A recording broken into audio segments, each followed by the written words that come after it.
اعوذ باللہ من الشیطان الرجیم بسم اللہ الرحمن الرحیم۔ طٰہٰ، حقیقی معنی اللہ اور رسول صلی اللہ علیہ وآلہ وسلم ہی بہتر جانتے ہیں۔ اے محبوب مکرم صلی اللہ علیہ وآلہ وسلم، ہم نے آپ پر قرآن اس لیے نازل نہیں فرمایا کہ آپ مشقت میں پڑ جائیں، مگر اسے اس شخص کے لیے نصیحت بنا کر اتارا ہے جو اپنے رب سے ڈرتا ہے۔ یہ اس اللہ کی طرف سے اتارا ہوا ہے جس نے زمین اور بلند و بالا آسمان پیدا فرمائے۔ وہ نہایت رحمت والا ہے جو عرش یعنی جملہ نظام ہائے کائنات کے اقتدار پر اپنی شان کے مطابق متمکن ہو گیا۔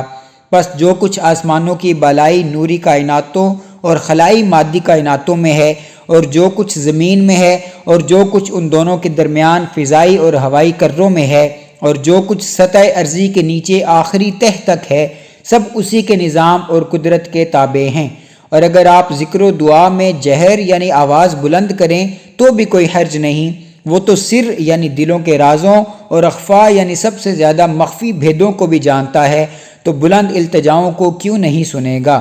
اور اللہ اسی کا اسم ذات ہے جس کے سوا کوئی معبود نہیں، گویا تم اسی کا اثبات کرو اور باقی سب جھوٹے معبودوں کی نفی کر دو۔ اس کے لیے اور بھی بہت خوبصورت نام ہیں جو اس کی حسین و جمیل صفات کا پتہ دیتے ہیں۔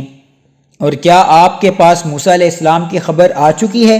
جب موسیٰ علیہ السلام نے مدین سے واپس مصر آتے ہوئے ایک آگ دیکھی تو انہوں نے اپنے گھر والوں سے کہا، تم یہاں ٹھہرے رہو، میں نے ایک آگ دیکھی ہے، یا میں نے ایک آگ میں انس و محبت کا شعلہ پایا ہے، شاید میں اس میں سے کوئی چنگاری تمہارے لیے بھی لے آؤں، یا میں اس آگ پر سے وہ رہنمائی پالوں جس کی تلاش میں سرگرداں ہوں۔ پھر جب وہ اس آگ کے پاس پہنچے تو ندا کی گئی، اے موسیٰ، بے شک میں ہی تمہارا رب ہوں، سو تم اپنے جوتے اتار دو، بے شک تم طوا کی مقدس وادی میں ہو، اور میں نے تمہیں اپنی رسالت کے لیے چن لیا ہے، بس تم پوری توجہ سے سنو جو تمہیں وحی کی جا رہی ہے۔ بے شک میں ہی اللہ ہوں، میرے سوا کوئی معبود نہیں، سو تم میری عبادت کیا کرو اور میری یاد کی خاطر نماز قائم کیا کرو۔ بے شک قیامت کی گھڑی آنے والی ہے، میں اسے پوشیدہ رکھنا چاہتا ہوں تاکہ ہر جان کو اس عمل کا بدلہ دیا جائے جس کے لیے وہ کوشاں ہے۔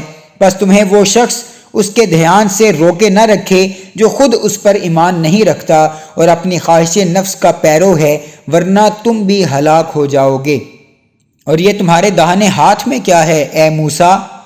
انہوں نے کہا، یہ میری لاٹھی ہے، میں اس پر ٹیک لگاتا ہوں اور میں اس سے اپنے بکریوں کے لیے پتے جھاڑتا ہوں، اور اس میں میرے لیے کئی اور فائدے بھی ہیں۔ ارشاد ہوا، اے موسیٰ، اسے زمین پر ڈال دو۔ پس انہوں نے اسے زمین پر ڈال دیا تو وہ اچانک سانپ ہو گیا جو ادھر ادھر دوڑنے لگا۔ ارشاد فرمایا، اسے پکڑ لو اور مت ڈرو، ہم اسے ابھی اس کی پہلی حالت پر لوٹا دیں گے۔ اور حکم ہوا، اپنا ہاتھ اپنی بغل میں دبا لو، وہ بغیر کسی بیماری کے سفید چمکدار ہو کر نکلے گا۔ یہ دوسری نشانی ہے۔ یہ اس لیے کر رہے ہیں کہ ہم تمہیں اپنی قدرت کی بڑی بڑی نشانیاں دکھائیں۔ تم فرعون کے پاس جاؤ، وہ نافرمانی و سرکشی میں حد سے بڑھ گیا ہے۔ موسیٰ علیہ السلام نے عرض کیا، اے میرے رب، میرے لیے میرا سینہ کشادہ فرما دے اور میرا کار رسالت میرے لیے آسان فرما دے، اور میری زبان کی گرہ کھول دے کہ لوگ میری بات آسانی سے سمجھ سکیں، اور میرے گھر والوں میں سے میرا ایک وزیر بنا دے،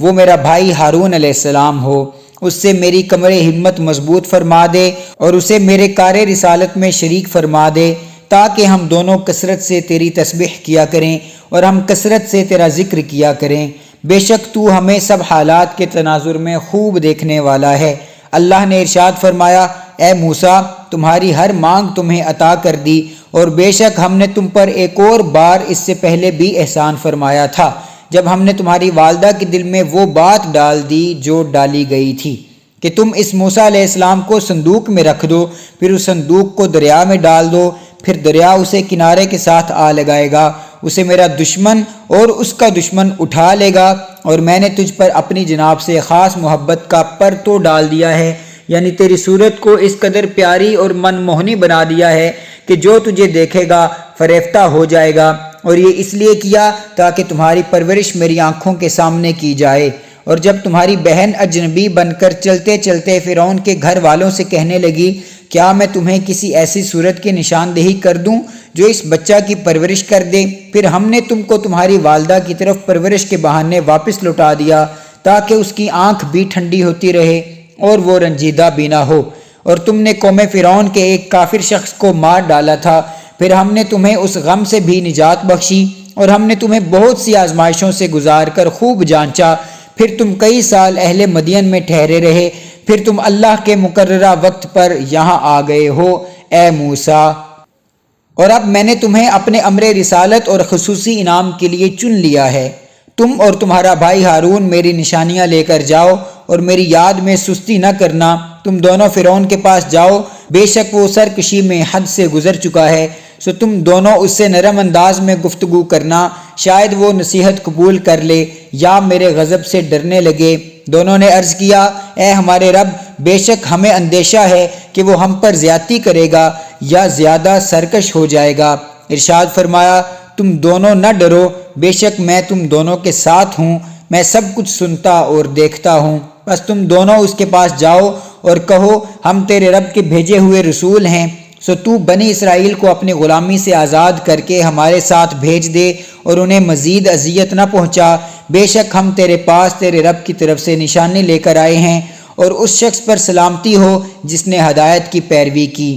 بے شک ہماری طرف وحی کی گئی ہے کہ عذاب ہر اس شخص پر ہوگا جو رسول کو جھٹلائے گا اور اس سے منہ پھیر لے گا۔ فرعون نے کہا، تو اے موسیٰ، تم دونوں کا رب کون ہے؟ موسیٰ علیہ السلام نے فرمایا، ہمارا رب وہی ہے جس نے ہر چیز کو اس کے لائق وجود بخشا، پھر اس کے حسب حال اس کی رہنمائی کی۔ فرعون نے کہا، تو ان پہلی قوموں کا کیا حال ہوا جو تمہارے رب کو نہیں مانتی تھیں؟ موسیٰ علیہ السلام نے فرمایا، ان کا علم میرے رب کے پاس کتاب میں محفوظ ہے، نہ میرا رب بھٹکتا ہے اور نہ بھولتا ہے۔ وہی ہے جس نے زمین کو تمہارے رہنے کی جگہ بنایا اور اس میں تمہارے سفر کرنے کے لیے راستے بنائے اور آسمان کی جانب سے پانی اتارا، پھر ہم نے اس پانی کے ذریعے زمین سے انواع و اقسام کی نباتات کے جوڑے نکال دیے، تم کھاؤ اور اپنے مویشیوں کو چراؤ، بے شک اس میں دانش مندوں کے لیے نشانیاں ہیں۔ زمین کی اسی مٹی میں سے ہم نے تمہیں پیدا کیا اور اسی میں ہم تمہیں لوٹائیں گے اور اسی سے ہم تمہیں دوسری مرتبہ پھر نکالیں گے، اور بے شک ہم نے اس فرعون کو اپنی ساری نشانیاں جو موسیٰ اور ہارون علیہ السلام کو دی گئی تھیں دکھائیں، مگر اس نے جھٹلایا اور ماننے سے انکار کر دیا۔ اس نے کہا، اے موسیٰ، کیا تم ہمارے پاس اس لیے آئے ہو کہ تم اپنے جادو کے ذریعہ ہمیں ہمارے ملک سے نکال دو؟ سو ہم بھی تمہارے پاس اسی کی مانند جادو لائیں گے، تم ہمارے اور اپنے درمیان مقابلہ کے لیے وعدہ طے کر لو جس کی خلاف ورزی نہ ہم کریں اور نہ ہی تم، مقابلہ کی جگہ کھلا اور ہموار میدان ہو۔ موسیٰ علیہ السلام نے فرمایا، تمہارے وعدے کا دن یوم عید سالانہ جشن کا دن ہے، اور یہ کہ اس دن سارے لوگ چاشت کے وقت جمع ہو جائیں۔ پھر فرعون مجلس سے واپس مڑ گیا، سو اس نے اپنے مکر و فریب کی تدبیروں کو اکٹھا کیا، پھر مقررہ وقت پر آ گیا۔ موسیٰ علیہ السلام نے ان جادوگروں سے فرمایا،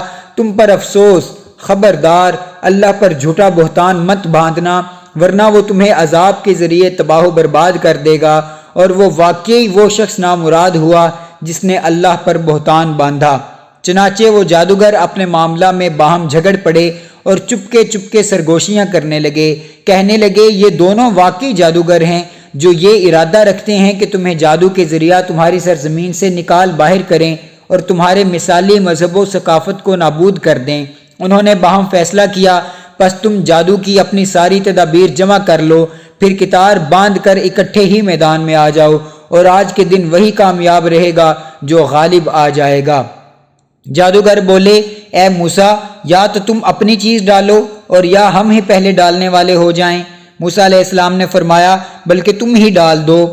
پھر کیا تھا، اچانک ان کی رسیاں اور ان کی لاٹھیاں ان کے جادو کے اثر سے موسیٰ علیہ السلام کے خیال میں یوں محسوس ہونے لگیں جیسے وہ میدان میں دوڑ رہی ہیں، تو موسیٰ علیہ السلام اپنے دل میں ایک چھپا ہوا خوف سا پانے لگے۔ ہم نے موسیٰ علیہ السلام سے فرمایا، خوف مت کرو، بے شک تم ہی غالب رہو گے، اور تم اس لاٹھی کو جو تمہارے داہنے ہاتھ میں ہے زمین پر ڈال دو، اور وہ اس فریب کو نگل جائے گی جو انہوں نے مصنوعی طور پر بنا رکھا ہے۔ جو کچھ انہوں نے بنا رکھا ہے وہ تو فقط جادوگر کا فریب ہے، اور جادوگر جہاں کہیں بھی آئے گا فلاح نہیں پائے گا۔ پس ایسا ہی ہوا اور سارے جادوگر سجدے میں گرا دیے گئے۔ کہنے لگے ہم ہارون اور موسیٰ علیہ السلام کے رب پر ایمان لے آئے۔ فرعون کہنے لگا تم اس پر ایمان لے آئے ہو قبل اس کے کہ میں تمہیں اجازت دوں؟ بے شک وہ موسیٰ تمہارا بھی بڑا استاد ہے جس نے تم کو جادو سکھایا ہے۔ پس اب میں ضرور تمہارے ہاتھ اور تمہارے پاؤں الٹی سمتوں سے کاٹوں گا اور تمہیں ضرور کھجور کے تنوں میں سولی چڑھاؤں گا، اور تم ضرور جان لو گے کہ ہم میں سے کون عذاب دینے میں زیادہ سخت اور زیادہ مدت تک باقی رہنے والا ہے۔ جادوگروں نے کہا ہم تمہیں ہرگز ان واضح دلائل پر ترجیح نہیں دیں گے جو ہمارے پاس آ چکے ہیں۔ اس رب کی قسم جس نے ہمیں پیدا فرمایا ہے، تو جو حکم کرنے والا ہے کر لے، تو فقط اس چند روزہ دنیوی زندگی ہی سے متعلق فیصلہ کر سکتا ہے۔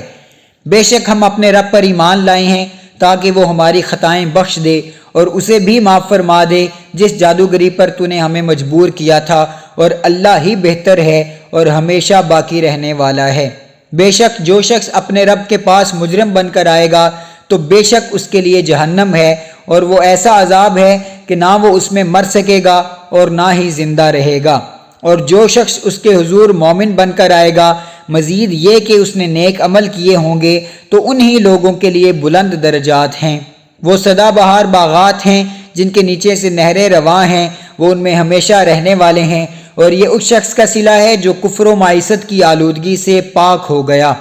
اور بے شک ہم نے موسیٰ علیہ السلام کی طرف وحی بھیجی کہ میرے بندوں کو راتوں رات لے کر نکل جاؤ، سو ان کے لیے دریا میں اپنا عصا مار کر خشک راستہ بنا لو، نہ فرعون کے آ پکڑنے کا خوف کرو اور نہ غرق ہونے کا اندیشہ رکھو۔ پھر فرعون نے اپنے لشکروں کے ساتھ ان کا تعاقب کیا، پس دریا کی موجوں نے انہیں ڈھانپ لیا جتنا بھی انہیں ڈھانپا، اور فرعون نے اپنی قوم کو گمراہ کر دیا اور انہیں سیدھے راستہ پر نہ لگایا۔ اے بنی اسرائیل، دیکھو بے شک ہم نے تمہیں تمہارے دشمن سے نجات بخشی، اور ہم نے تم سے کوہ طور کی داہنی جانب آنے کا وعدہ کیا، اور وہاں ہم نے تم پر من و سلوہ اتارا، اور تم سے فرمایا ان پاکیزہ چیزوں میں سے کھاؤ جن کی ہم نے تمہیں روزی دی ہے، اور اس میں حد سے نہ بڑھو ورنہ تم پر میرا غضب واجب ہو جائے گا، اور جس پر میرا غضب واجب ہو گیا سو وہ واقعی ہلاک ہو گیا۔ اور بے شک میں بہت زیادہ بخشنے والا ہوں اس شخص کو جس نے توبہ کی اور ایمان لایا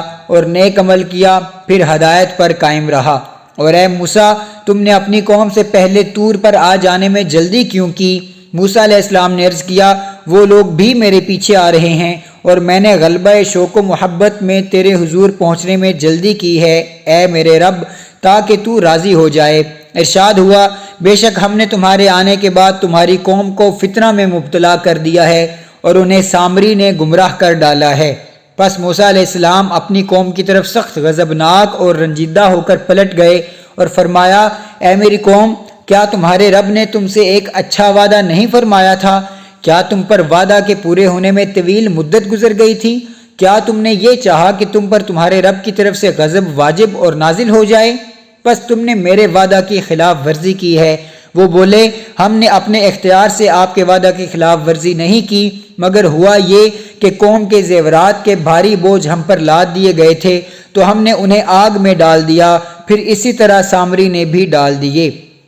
پھر اس سامری نے ان کے لیے ان گلے ہوئے زیورات سے ایک بچھڑے کا قالب تیار کر کے نکال لیا، اس میں سے گائے کسی آواز نکلتی تھی، تو انہوں نے کہا یہ تمہارا معبود ہے، اور موسیٰ علیہ السلام کا بھی یہی معبود ہے۔ پس وہ سامری یہاں پر بھول گیا۔ بھلا کیا وہ اتنا بھی نہیں دیکھتے کہ وہ بچڑا انہیں کسی بات کا جواب بھی نہیں دے سکتا، اور نہ ان کے لیے کسی نقصان کا اختیار رکھتا ہے اور نہ نفع کا؟ اور بے شک ہارون علیہ السلام نے بھی ان سے پہلے تنبیہاً کہہ دیا تھا کہ اے قوم، تم اس بچڑے کے ذریعہ تو بس فتنہ میں ہی مبتلا ہو گئے ہو، حالانکہ بے شک تمہارا رب یہ نہیں ہے، وہی رحمان ہے، پس تم میری پیروی کرو اور میرے حکم کی اطاعت کرو۔ وہ بولی ہم تو اسی کی پوجا پر جمے رہیں گے تا وقت یہ کہ موسیٰ علیہ السلام ہماری طرف پلٹ آئیں۔ موسیٰ علیہ السلام نے فرمایا اے ہارون، تم کو کس چیز نے روکے رکھا جب تم نے دیکھا کہ یہ گمراہ ہو رہے ہیں؟ مزید یہ کہ تمہیں کس نے منع کیا کہ انہیں سختی سے روکنے میں تم میرے طریقے کی پیروی نہ کرو؟ کیا تم نے میری نافرمانی کی؟ ہارون علیہ السلام نے کہا اے میری ماں کے بیٹے، آپ نہ میری داڑھی پکڑیں اور نہ میرا سر۔ میں سختی کرنے میں اس بات سے ڈرتا تھا کہ کہیں آپ یہ نہ کہیں کہ تم نے بنی اسرائیل کے درمیان فرقہ بندی کر دی ہے اور میرے قول کی نگہداشت نہیں کی۔ موسیٰ علیہ السلام نے فرمایا، اے سامری، بتا تیرا کیا معاملہ ہے؟ اس نے کہا، میں نے وہ چیز دیکھی جو ان لوگوں نے نہیں دیکھی تھی، سو میں نے اس فرستادہ فرشتے کے نقش قدم سے جو آپ کے پاس آیا تھا ایک مٹھی مٹی کی بھر لی، پھر میں نے اسے بچڑے کے قالب میں ڈال دیا، اور اسی طرح میرے نفس نے مجھے یہ بات بھلی کر دکھائی۔ موسیٰ علیہ السلام نے فرمایا، پس تو یہاں سے نکل کر چلا جا، چنانچہ تیرے لیے ساری زندگی میں یہ سزا ہے کہ تو ہر کسی کو یہی کہتا رہے، مجھے نہ چھونا، مجھے نہ چھونا، اور بے شک تیرے لیے ایک اور وعدہ عذاب بھی ہے جس کی ہرگز خلاف ورزی نہ ہوگی، اور تو اپنے اس من گھڑت معبود کی طرف دیکھ جس کی پوجا پر تو جم کر بیٹھا رہا، ہم اسے ضرور جلا ڈالیں گے، پھر ہم اس کی راکھ کو ضرور دریا میں اچھی طرح بکھیر دیں گے۔ لوگو، تمہارا معبود صرف وہی اللہ ہے جس کے سوا کوئی معبود نہیں، وہ ہر چیز کو اپنے علم کے احاطہ میں لیے ہوئے ہے۔ اس طرح ہم آپ کو اے حبیب معظم صلی اللہ علیہ وآلہ وسلم ان قوموں کی خبریں سناتے ہیں جو گزر چکی ہیں، اور بے شک ہم نے آپ کو اپنی خاص جانب سے ذکر یعنی نصیحت نامہ عطا فرمایا ہے۔ جو شخص اس سے روگردانی کرے گا تو بے شک وہ قیامت کے دن سخت بوجھ اٹھائے گا، وہ اس عذاب میں ہمیشہ پڑے رہیں گے، اور ان کے لیے قیامت کے دن بہت ہی برا بوجھ ہوگا، جس دن سور پھونکا جائے گا، اور اس دن ہم مجرموں کو یوں جمع کریں گے کہ ان کے جسم اور آنکھیں شدت خوف اور اندھے پن کے باعث نیل گوں ہوں گی، آپس میں چپکے چپے باتیں کرتے ہوں گے کہ تم دنیا میں مشکل سے 10 دن ہی ٹھہرے ہوگے، ہم خوب جانتے ہیں وہ جو کچھ کہہ رہے ہوں گے، جبکہ ان میں سے ایک عقل و عمل میں بہتر شخص کہے گا کہ تم تو ایک دن کے سوا دنیا میں ٹھہرے ہی نہیں ہو۔ اور آپ سے یہ لوگ پہاڑوں کی نسبت سوال کرتے ہیں، سو فرما دیجئے، میرا رب انہیں ریزہ ریزہ کر کے اڑا دے گا، پھر اسے ہموار اور بے آب و گیا زمین بنا دے گا، جس میں آپ نہ کوئی پستی دیکھیں گے نہ کوئی بلندی۔ اس دن لوگ پکارنے والے کے پیچھے چلتے چلے جائیں گے، اس کے پیچھے چلنے میں کوئی کجی نہیں ہوگی، اور خدائے رحمان کے جلال سے سب آوازیں پست ہو جائیں گی، پس تم ہلکی سی آہٹ کے سوا کچھ نہ سنو گے۔ اس دن سفارش سود مند نہ ہوگی سوائے اس شخص کی سفارش کے جسے خدائے رحمان نے اذن و اجازت دے دی ہے اور جس کی بات سے وہ راضی ہو گیا ہے، جیسا کہ انبیاء و مرسلین، اولیاء، متقین، معصوم بچوں اور دیگر کئی بندوں کا شفاعت کرنا ثابت ہے۔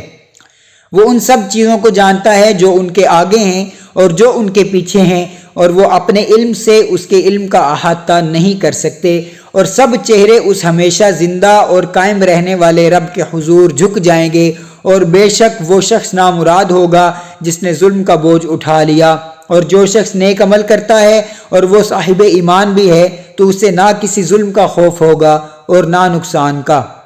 اور اسی طرح ہم نے اس آخری وحی کو عربی زبان میں بشکل قرآن اتارا ہے، اور ہم نے اس میں عذاب سے ڈرانے کی باتیں بار بار مختلف طریقوں سے بیان کی ہیں تاکہ وہ پرہیزگار بن جائیں، یا یہ قرآن ان کے دلوں میں یاد آخرت یا قبول نصیحت کا جذبہ پیدا کر دے۔ بس اللہ بلند شان والا ہے، وہی بادشاہ حقیقی ہے، اور آپ قرآن کے پڑھنے میں جلدی نہ کیا کریں قبل اس کے کہ اس کی وحی آپ پر پوری اتر جائے، اور آپ رب کے حضور یہ عرض کیا کریں کہ اے میرے رب، مجھے علم میں اور بڑھا دے۔ اور در حقیقت ہم نے اس سے بہت پہلے آدم علیہ السلام کو تاکیدی حکم فرمایا تھا، سو وہ بھول گئے، اور ہم نے ان میں بالکل نافرمانی کا کوئی ارادہ نہیں پایا، یہ محض ایک بھول تھی۔ اور وہ وقت یاد کریں جب ہم نے فرشتوں سے فرمایا تم آدم علیہ السلام کو سجدہ کرو، تو انہوں نے سجدہ کیا سوائے ابلیس کے، اس نے انکار کیا۔ پھر ہم نے فرمایا اے آدم، بے شک یہ شیطان تمہارا اور تمہاری بیوی کا دشمن ہے، سو یہ کہیں تم دونوں کو جنت سے نکلوا نہ دے، پھر تم مشقت میں پڑ جاؤ گے۔ بے شک تمہارے لیے اس جنت میں یہ راحت ہے کہ تمہیں نہ بھوک لگے گی اور نہ برہنہ ہوگے، اور یہ کہ تمہیں نہ پیاس لگے گی اور نہ دھوپ ستائے گی۔ پس شیطان نے انہیں ایک خیال دلا دیا، وہ کہنے لگا اے آدم، کیا میں تمہیں قرب الہی کی جنت میں دائمی زندگی بسر کرنے کا درخت بتا دوں، اور ایسی ملکوتی بادشاہت کا راز بھی جسے نہ زوال آئے گا نہ فنا ہوگی۔ سو دونوں نے اس مقام قرب الہی کی لازوال زندگی کے شوق میں اس درخت سے پھل کھا لیا، پس ان پر ان کے مقام ہائے ستر ظاہر ہو گئے، اور وہ دونوں اپنے بدن پر جنت کے درختوں کے پتے چپکانے لگے، اور آدم علیہ السلام سے اپنے رب کے حکم کو سمجھنے میں فروگزاشت ہوئی، سو وہ جنت میں دائمی زندگی کی مراد نہ پا سکے۔ پھر ان کے رب نے انہیں اپنی قربت و نبوت کے لیے چن لیا اور ان پر عفو و رحمت کی خاص توجہ فرمائی اور منزل مقصود کی راہ دکھا دی۔ ارشاد ہوا، تم یہاں سے سب کے سب اتر جاؤ، تم میں سے بعض کے دشمن ہوں گے، پھر جب میری جانب سے تمہارے پاس کوئی ہدایت وحی آ جائے، سو جو شخص میری ہدایت کی پیروی کرے گا تو وہ نہ دنیا میں گمراہ ہوگا اور نہ آخرت میں بد نصیب ہوگا، اور جس نے میرے ذکر یعنی میری یاد اور نصیحت سے روگردانی کی تو اس کے لیے دنیاوی معاش بھی تنگ کر دیا جائے گا، اور ہم اسے قیامت کے دن بھی اندھا اٹھائیں گے۔ وہ کہے گا، اے میرے رب، تو نے مجھے آج اندھا کیوں اٹھایا حالانکہ میں دنیا میں بینا تھا؟ ارشاد ہوگا، ایسا ہی ہوا کہ دنیا میں تیرے پاس ہماری نشانیاں آئیں، پس تو نے انہیں بھلا دیا، اور آج اسی طرح تو بھی بھلا دیا جائے گا۔ اور اسی طرح ہم اس شخص کو بدلہ دیتے ہیں جو گناہوں میں حد سے نکل جائے اور اپنے رب کی آیتوں پر ایمان نہ لائے، اور بے شک آخرت کا عذاب بڑا ہی سخت اور ہمیشہ رہنے والا ہے۔ کیا انہیں اس بات نے ہدایت نہ دی کہ ہم نے ان سے پہلے کتنی ہی امتوں کو ہلاک کر دیا جن کی رہائش گاہوں میں اب یہ لوگ چلتے پھرتے ہیں؟ بے شک اس میں دانش مندوں کے لیے بہت سی نشانیاں ہیں۔ اور اگر آپ کے رب کی جانب سے ایک بات پہلے سے طے نہ ہو چکی ہوتی اور ان کے عذاب کے لیے قیامت کا وقت مقرر نہ ہوتا تو ان پر عذاب کا ابھی اترنا لازم ہو جاتا، بس آپ ان کی دل آزار باتوں پر صبر فرمایا کریں اور اپنے رب کی حمد کے ساتھ تسبیح کیا کریں، طلوع آفتاب سے پہلے نماز فجر میں اور اس کے غروب سے قبل نماز عصر میں، اور رات کی ابتدائی ساعتوں میں یعنی مغرب اور عشاء میں بھی تسبیح کیا کریں، اور دن کے کناروں پر بھی نماز ظہر میں جب دن کا نصف اول ختم ہو اور نصف ثانی شروع ہوتا ہے۔ اے حبیب مکرم صلی اللہ علیہ وآلہ وسلم، یہ سب کچھ اس لیے ہے تاکہ آپ راضی ہو جائیں اور آپ دنیوی زندگی میں زیب و آرائش کی ان چیزوں کی طرف حیرت و تعجب کی نگاہ نہ فرمائیں جو ہم نے کافر دنیا داروں کے بعض طبقات کو عارضی لطف اندوزی کے لیے دے رکھی ہیں، تاکہ ہم انہی چیزوں میں ان کے لیے فتنہ پیدا کر دیں، اور آپ کے رب کی اخروی عطا بہتر اور ہمیشہ باقی رہنے والی ہے۔ اور آپ اپنے گھر والوں کو نماز کا حکم فرمائیں اور اس پر ثابت قدم رہیں۔ ہم آپ سے رزق طلب نہیں کرتے بلکہ ہم آپ کو رزق دیتے ہیں، اور بہتر انجام پرہیزگاری کا ہی ہے۔ اور کفار کہتے ہیں کہ یہ رسول ہمارے پاس اپنے رب کی طرف سے کوئی نشانی کیوں نہیں لاتے؟ کیا ان کے پاس ان باتوں کا واضح ثبوت یعنی قرآن نہیں آ گیا جو اگلی کتابوں میں مذکور تھیں؟ اور اگر ہم ان لوگوں کو ان سے پہلے ہی کسی عذاب کے ذریعہ ہلاک کر ڈالتے تو یہ کہتے، اے ہمارے رب، تو نے ہمارے پاس کسی رسول کو کیوں نہ بھیجا کہ ہم تیری آیتوں کی پیروی کر لیتے اس سے قبل کہ ہم ذلیل اور رسوا ہوتے۔ فرما دیجئے، ہر کوئی منتظر ہے، سو تم انتظار کرتے رہو، پس تم جلد ہی جان لو گے کہ کون لوگ راہ راست والے ہیں اور کون ہدایت یافتہ ہیں۔ بے شک سچ فرمایا اللہ عصمت والے نے۔